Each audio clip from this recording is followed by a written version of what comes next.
అందరికీ నమస్తే. ఆనాడు తెలంగాణ ఉద్యమం ఉవ్వెత్తున ఎగసిపడుతున్న కాలంలో తెలంగాణ ఉద్యమాన్ని అవమానించే విధంగా, కించపరిచే విధంగా, చిన్నది చూపించే విధంగా ఒక పిచ్చి డైరెక్టర్ కెమెరామెన్ గంగతో రాంబాబు అనే సినిమా తీసిండు. ఆ పిచ్చి డైరెక్టర్ ఎవరో అర్థమైంది కదా.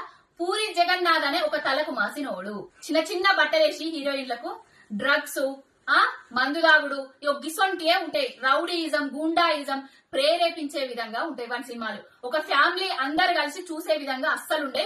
మెసేజ్ ఓరియంటెడ్ సినిమాలను అస్సలు తీయడు.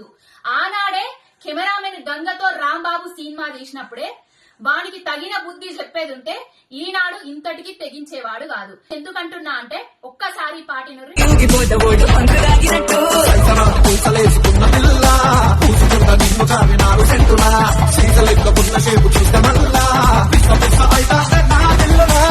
ఏం చేద్దామంటావు మరి? మారు ముంత విన్నారు కదా. మారు ముంతానట, చోడు చింతానట. ఆ హీరోయిన్ కి సగం బట్టలేసి ఆ హీరో ఒక మందు సీసా పట్టుకొని ఆ హీరోయిన్ దగ్గర ఒక పాట పాడుకుంటా మధ్యలో కేసీఆర్ గారి డైలాగును పెట్టిండు. వీడికి ఎంతటి గుండె ధైర్యం! అరే తలకు మాసిన సన్నాసి! కేసీఆర్ గారు ఒక రాష్ట్ర సాధకుడు, తెలంగాణ రాష్ట్రాన్ని తీసుకొచ్చిన నాయకుడు, తెచ్చిన తెలంగాణను దేశంలోనే నెంబర్ 1 స్థానానికి తెచ్చిన కారణ జన్ముడు. ఆయన డైలాగును నీ తాగుబోతు సినిమాలల్లా, నీ తాగుబోతు పాటలు పెట్టి ఏం సందేశం ఇవ్వదలుచుకున్నావు? తెలంగాణ అంటే ఎందుకు నీకు ఇంత చిన్న చూపు?